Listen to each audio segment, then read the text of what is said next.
Hey everyone, Assalamu alaikum. My name is Addison Castillon and I am a Muslim revert.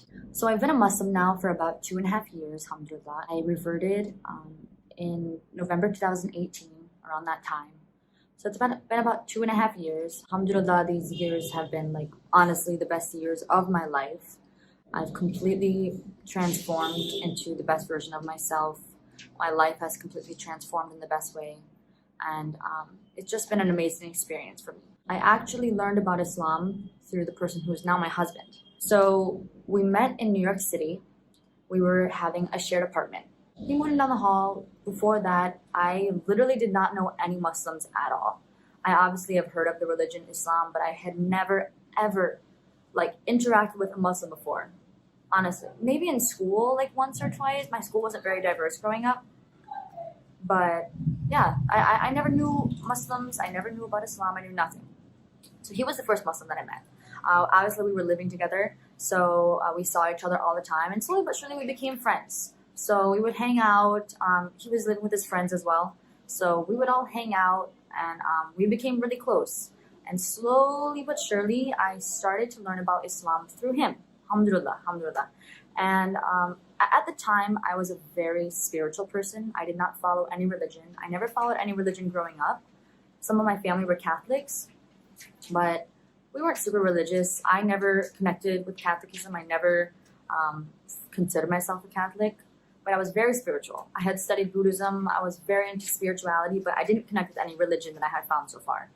So I always believed in God, but I didn't really have any way that I was practicing any belief.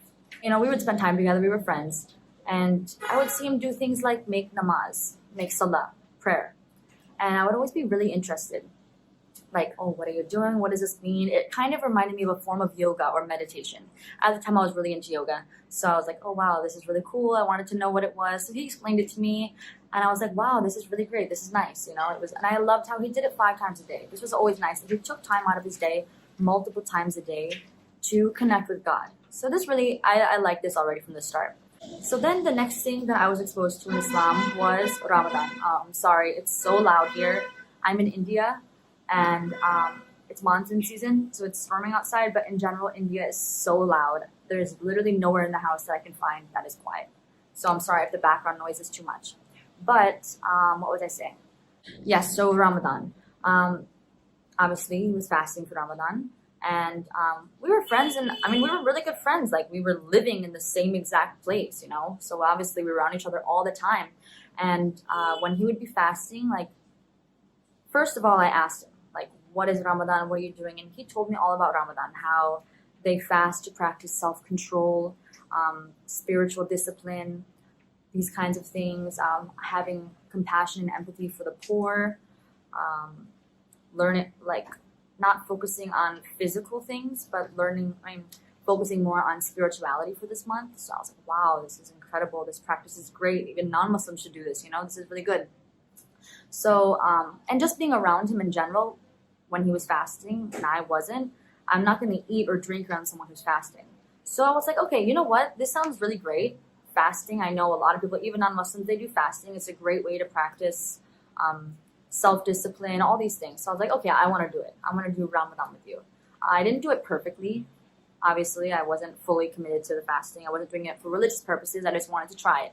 So I tried my best, and I did a pretty good job. I did it, honestly, most days. It was an incredible experience. It was very difficult, but it was rewarding, and it was nice. It was just the celebration of Ramadan, all these Muslims together. It was an incredible experience. So then I was like, wow, okay. I really liked it. And then after that, slowly but surely, I just became more and more curious about Islam. But actually what happened was, I was very intrigued by Islam.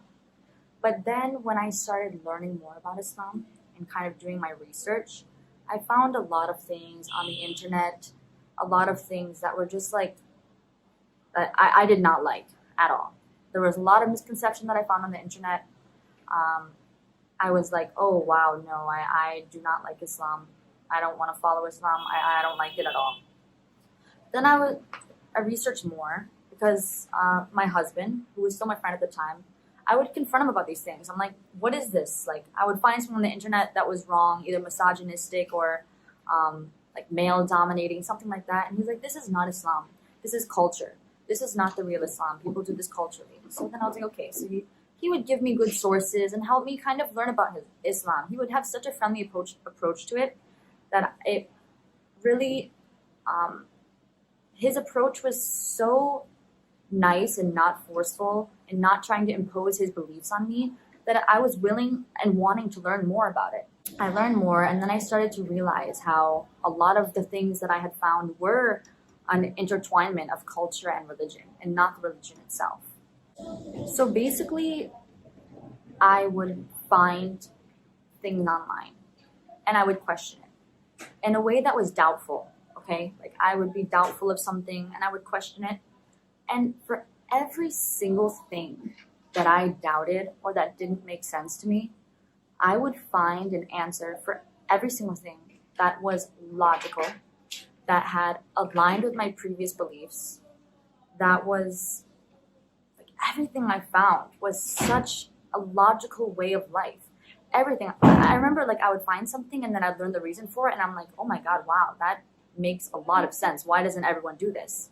You know? Everything that I found was either peaceful, it was so empowering for women. Like, things that I think that we haven't even grasped in the West yet. I'm so sorry for all the thunder. It's so loud outside. It's like downpouring. It's a monsoon season. It's absolutely crazy here. But yeah, there's so many things in Islam that we haven't grasped in the West. I feel like people always put the West as this like exemplar of what people should follow in other countries. But Islam is so ahead of the West in many ways. There's so many things in Islam that people are now just starting to follow. So all of these reasons, I was just like, wow. There's a really famous saying that I like. It goes something like, doubt is the beginning, not the end of wisdom. And for me, this was the case with Islam. So through my doubt, I had initiated this want to and this desire to research Islam. I had really doubted it. And I thought for sure, like, I would find things and I would be like, no, I don't like this at all. And through that, I was able to understand and really fall in love with Islam, honestly. It's a way of life. It's a beautiful way of life. It has guidelines for every single thing in life. So it's just, I really love the structure of it. Before, I was very spiritual, as I said before, but I had no structure or way to follow or kind of show my worship to God or connect with my spirituality. I had no way to practice this in my everyday life. And Islam gave me the guidelines and the ways to do so, that in every single thing that I do, eating, sleeping, talking, the way I dress, every single thing, I can connect with my spirituality and demonstrate my faith through those actions. So, alhamdulillah, I converted. I finally took the decision. I was like full on into it. I'm like, all right, I'm ready. I'm going to convert. Oh, I also, before that, I started eating halal before I converted. I took baby steps into it, baby steps. I had been vegetarian on and off for the years before. I really, really loved meat, but I struggled being vegetarian. But there's something about the like mass production and the treatment of animals that it never resonated well with me. It never sat well with me. So when I learned about halal and how it's a conscious way of eating, you're aware of what you're putting into your body. You're aware of where your meat comes from. In order for it to be halal, it has to be treated humanely. There's a lot of these, it's kind of like free range, like organic. There's a whole list of standards in order for it to be halal. And all of these things, I was like, wow, this is a very conscious and a really good way of eating. I really liked the thought that I had to put it. And having dietary restrictions I think it's a good thing. I think it's good to not just consume whatever comes in front of you. You know, to think about what you're eating, where it came from, all these things. So yeah, so I converted to Islam. Finally, I made the decision. I was full on into it. I was fully confident in what I was deciding in my decision.